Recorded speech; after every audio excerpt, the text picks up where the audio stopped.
When I originally started 7thRoll, I wasn't planning on turning it into a Dungeons and Dragons centered channel.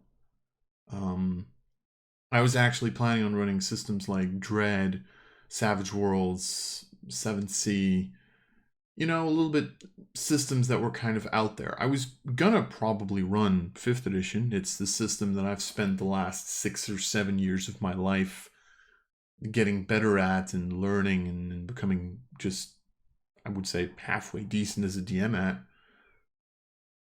But originally, the idea was to run different systems. And then COVID hit. And when COVID hit, there was this thing in the back of my mind thinking, I still want to start up the channel. And I was sitting at home anyway, wasn't really doing anything with my evening. So I figured, let's just make 7thRoll, because I also now had the tools to run my games online. I had 2 campaigns that continued online when COVID hit. And,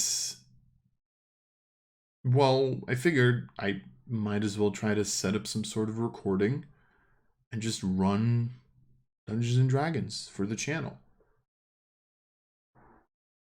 So 7thRoll became a Dungeons and Dragons centric channel. But recently, especially with, I should say, the OGL drama and some of the things that Wizards has been doing, especially lately, even though you could argue that they've been doing shit like this for a lot longer,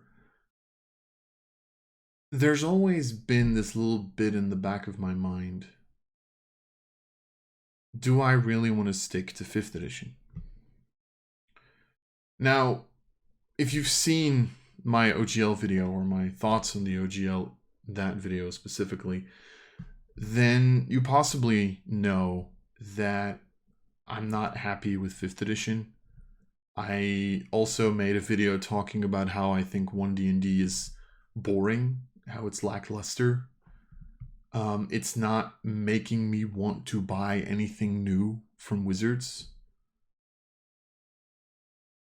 And you've probably also seen why I'm sticking to 5th edition for Demons of Imanod and, my home campaign. God. Namely, I don't have the time nor the experience to move those over to a new system, and I also can't guarantee that the look and feel that it was going with these campaigns is going to stay the same. The characters are going to change mechanically, the campaign would change mechanically, and especially Demons needs to have sort of that. I went for a very specific look and feel there, which I don't know if I'm going to be able to keep that if I switch to something like Pathfinder or 13th Age or Savage Worlds. So I stuck with the system, but still, I've been looking into other systems. I've been deciding, do I want to stray from my original path? What does my tabletop RPG future look like? And of course, one big answer that keeps coming up is Pathfinder, especially 2nd edition. A lot of people have been talking about this. A lot of the people that have been jumping ship have switched over to 2nd edition of Pathfinder. And apparently it's a really good system. I've played it once. We were just starting out, so I don't know if it's my jam just yet. I haven't had enough experience for that. But I've heard so many good things that it's impossible to ignore it. So I wanted to do some stuff with Pathfinder. And I was thinking about content that maybe I wanted to make, but the problem is it's hard to make content on Pathfinder 2nd edition if you know so little about the game and its balance and how it works. I know the basics.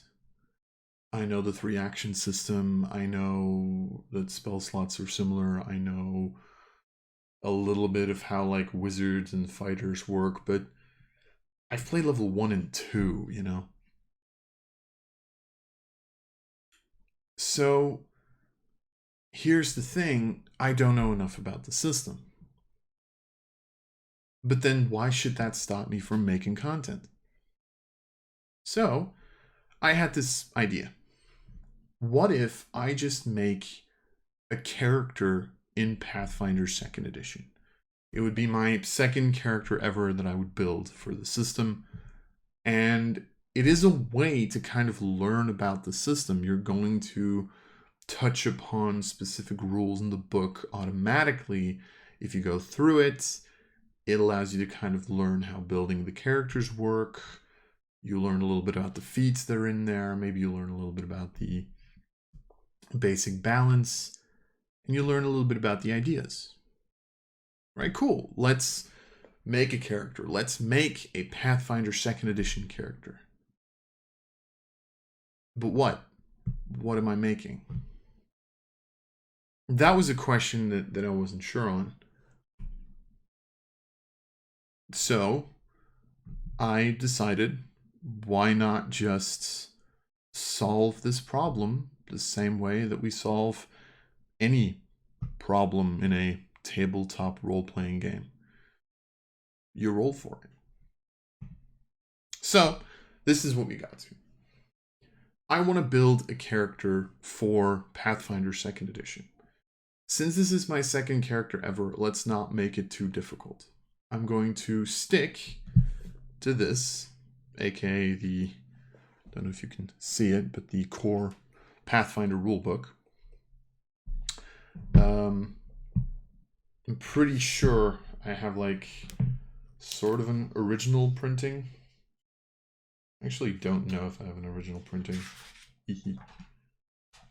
I think this is like a first version. So I don't know if I have all of the erratas. I also have a PDF, which I'm pretty sure doesn't have any of the erratas.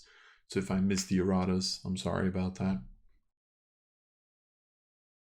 And let's just stick to the core rulebook and let's build a character up to level 5. Just level by level, let's go through it and see where we end up. And then let's release it to the world and see what you people think. Do you think it's a good character? What are the decisions that I could have made better? I've not looked up anything about min-maxing these characters. I don't know what's good. I don't know what's not. I don't know what's shit. I know a couple of basic balancing things, like more actions is usually better, but that's about it. Okay, and then how do we decide what we're playing with? Well, figured it's easy, right? So for those of you who don't know what this is pretty much just if you type in dice roller in Google, it will give you a dice roller.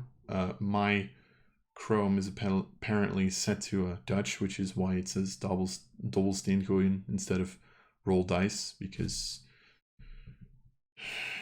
I'm too lazy to switch it. But pretty much this lets you, roll any kind of die. It's actually a pretty good roll. Why don't I roll it like this during my games, God? But anyway, I figured let's roll a die to see what we're going to be building. So what are we rolling for? Well, there's two things that I want to roll for. Ancestry and the class.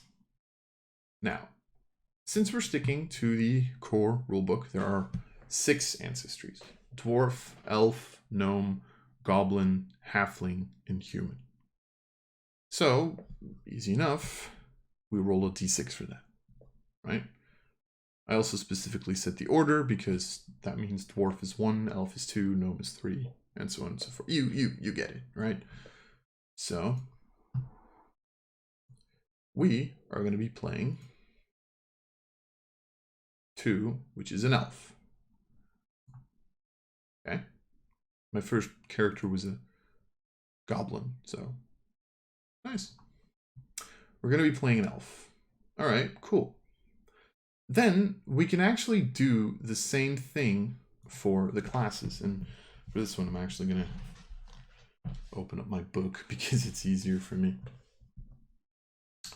So what are we going to be playing as otherwise. So there's 12 classes within Pathfinder 2nd Edition.